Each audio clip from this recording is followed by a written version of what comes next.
Today's Cowboys Report is made possible by Manscaped.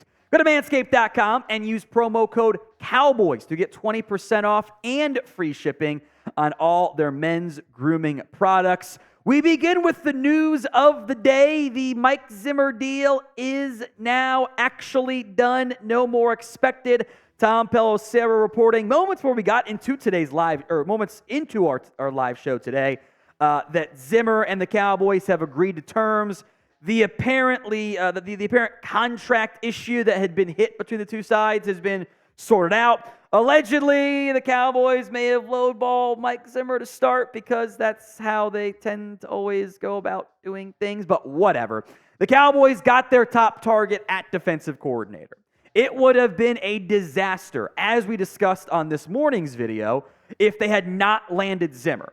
I always thought they were going to. I was never in full-on freak-out panic mode. Even the Adam Schefter quotes that came out today, like, you actually listen to them, like, okay, it's actually not. Even Rex Ryan said he thought it was still going to be Zimmer. So it was always trending in this direction, but you avoid a disaster and, do things the Cowboy way, which is sometimes frustratingly annoying from that area. So grade the Mike Zimmer hire as defensive coordinator. A, B, C, D, or F? Go ahead and sound off for me in the comment section right now. On now to some rumors on the Cowboys. The Eagles have granted Haason Reddick permission to seek a trade this offseason.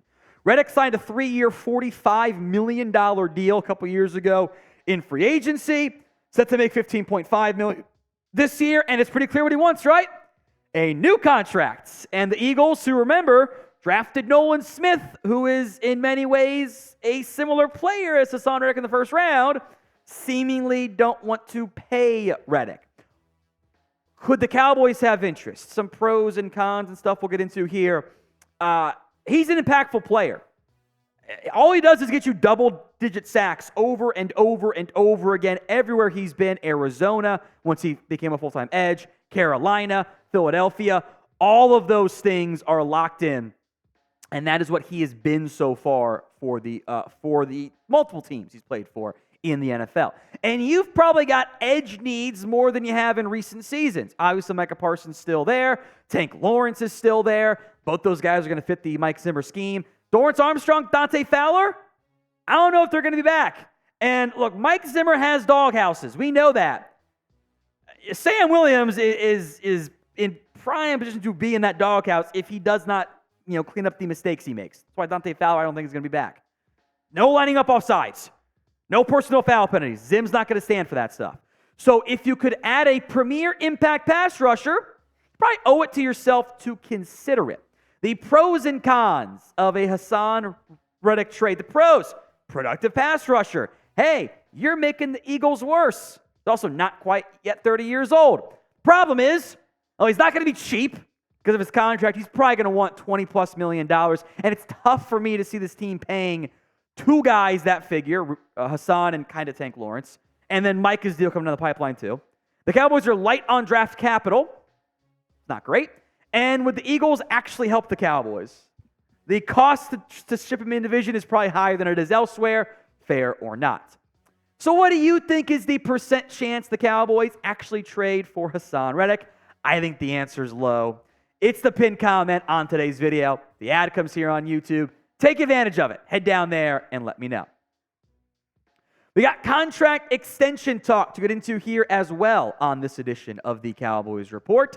The Dak one certainly not going anywhere, and maybe some disagreement between NFL.com and ESPN on the contract situation. First, from NFL.com. Now, there wasn't actually, the listed author was Rappaport, Pelissero, and Garofalo, so the insiders on NFL Network.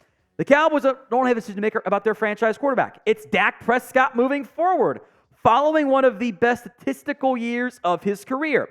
But his contract is another story. In other words, Dallas should be highly motivated to do a new contract for free agency. I cut out the whole look at all the money he's owed. We know that already. They also said this: expect the two sides to get together in the weeks following the Super Bowl and start working. Prescott should once again be one of the highest paid, if not the highest paid, quarterbacks in the NFL, with the Cowboys gaining valuable cap room to operate free agency if they do a deal. Meanwhile, ESPN reports this.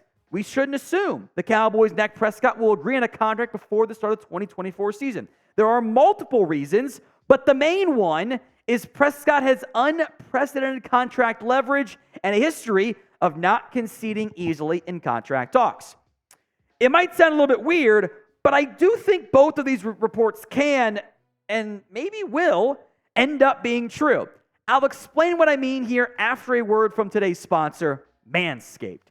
I think we know several Cowboys players use that based on some personal live results, which is always important. You can get 20% off and free shipping on all their top-of-the-line men's grooming products when you use promo code COWBOYS over at manscaped.com. 2024 is here, it's in full swing, and it means it's time for a New Year's resolution check with our friends over at Manscaped. It is never too late to level up your grooming game and keep your bush tamed. The Lawnmower 5.0 is every man's cheat code to look good, feel good, and turn the page in a positive way on your confidence this year. Whether you're going for the trim or that clean-shaven look, the Lawnmower 5.0 has you guys covered. The ball is dropped. Don't drop the ball on your balls, however. Get 20% off and free shipping with code COWBOYS over at manscaped.com. Embrace the new you, and definitely embrace a new trimmer, because if you're using the same one you use for your face, that's just nasty. And it's not going to work as well either. It's promo code COWBOYS over at manscaped.com. Links in the comments section and the description of today's show. Now, you got to figure out which plan is. And sometimes I think the organizational plan is a little bit murky sometimes with some warring factions in your own front office and coaching staff. If the goal is to win games now and build this 2, 3, 4, 5, whatever year window you're aiming for, and have a top 10 quarterback to do it, Dak Prescott is the answer for that. If you want to rebuild, okay. It's a different conversation, though. The talks were not smooth last time. They didn't go well. And the Cowboys, as they so often want to win the deal, lowballed Dak with a $25 million offer that was frankly insulting, and then the talks get tabled, and then they say, we're not going to do that deal. And then Dak starts playing, they come back, okay, now we'll do it. Well, the cost went up again because you weren't doing it the first time. And eventually they did cave. And his cap hit actually has not been higher than his franchise tag year yet so far, by the way. The way the quarterback market works, folks, it's only going up. It ain't going to slow down anytime soon. Now, the Mahomes number is maybe a very weird fake one because they've already redone the deal once, kind of confusing, and it's complicated. He actually had two huge cap hits, relatively. Do you guys remember the stat of you can't win a Super Bowl with a quarterback over 12% cap hit? Mahomes is blown by that the past year. He's been upwards of 17-ish. Burrow's at $55 million. And I know, and I get, and it is, I understand it. There will be sticker shock involved with that contract. If you can't win at 40, how can you win at 50?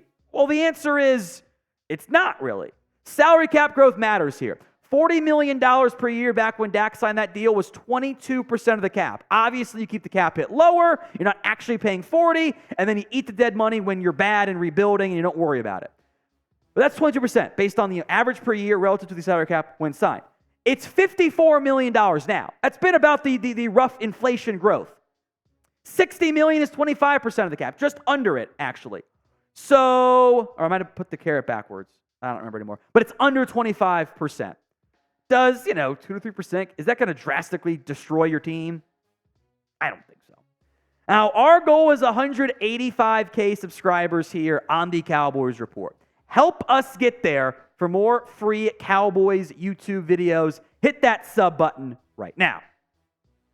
Plenty of disagreement, I know, on Dak extension. Maybe less so for a CeeDee Lamb deal. He is looking for a new contract, and it certainly seems like he will be a priority. Lamb asked, hey, what are you looking for on your next deal?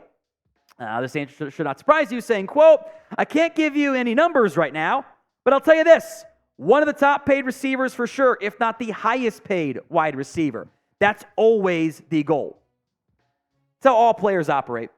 And can you blame them? This is their first, and for some, only shot at generational life-changing wealth. I don't blame them for it. It's up to the team to manage the money as they need to. Now, what I don't know is, what does that figure look like? The Tyreek Hill deal is kind of fake. That final year of his deal is all funny money. He's not supposed to get it, and it kind of juiced the figures up a little bit. So that's Devontae Adams at $28 million. He's going to get more than A.J. Brown. Do you just try to kind of prorate it relative to Brown? And I believe that Brown, Metcalf, Samuel, and I think McLaurin, not sure on McLaurin, share the same agent as Lamb? If so, 27, 28 is very much kind of the prorated, salary cap adjusted inflation there, from that perspective.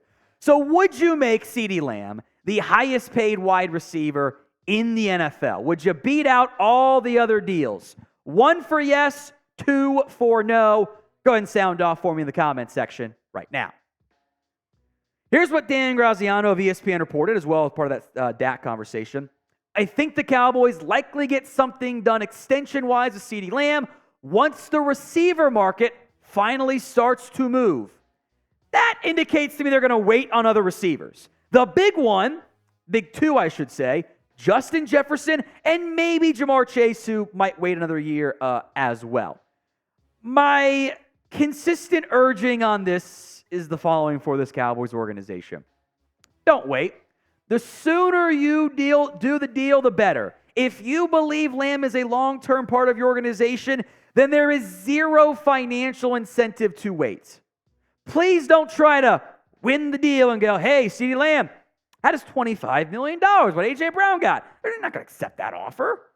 If you can set the market will then adjust behind you. And Justin Jefferson, if you pay Lamb before Jefferson, he will last as the highest paid receiver for like a week or a month because Jefferson will be right behind him. And then Chase will beat him out, a year or months from now later.